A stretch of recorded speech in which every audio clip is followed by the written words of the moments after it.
Import controls will begin as soon Brexit transition ends, says Gove.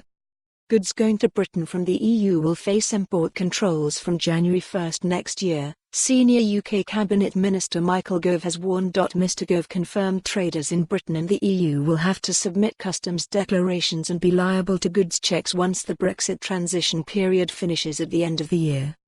The British Retail Consortium, BRC, warned the UK government would have to move fast to get infrastructure in place for the start of 2021. It said that without adequate preparations the availability of goods on shelves would be disrupted, with fresh fruit and vegetables especially vulnerable. We will have to be ready for the customs procedures and regulatory checks that will inevitably follow. In a speech to a stakeholder event on Monday, Mr Gove confirmed that import controls on EU goods at the border will be imposed after the transition period ends on December 31.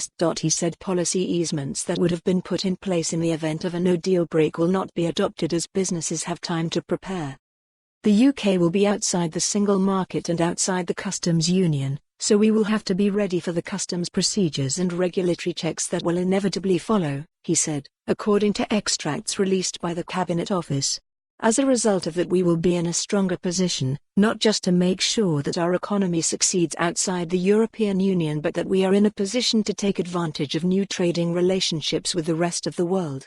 Andrew Opie, BRC Director of Food and Sustainability, said ministers needed to set out detailed plans on how the controls would be implemented if the flow of goods to consumers was to be maintained. Without the necessary infrastructure up and running from day one, consumers in the UK will see significant disruption. Government will need to move fast if it intends to provide the necessary infrastructure to carry out full border controls on imported goods from January 2021, he said.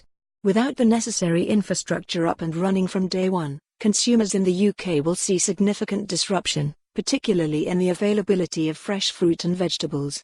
Staff will need to be hired and trained to carry out these checks on the thousands of lorries that enter the UK every day. IT systems must be adapted and tested. Holding facilities for lorries, particularly at Dover and Folkestone, will need to be constructed. It is not enough to announce checks will take place, we must see plans now as to how this will be possible in practice, or it will be consumers who suffer on January 1. The Freight Transport Association's UK Policy Director Elizabeth de Jong expressed concern that the border IT systems would not fully up and running until 2025. Mr Gove put to rest Chancellor Sajid. For more on this story, visit the news article link.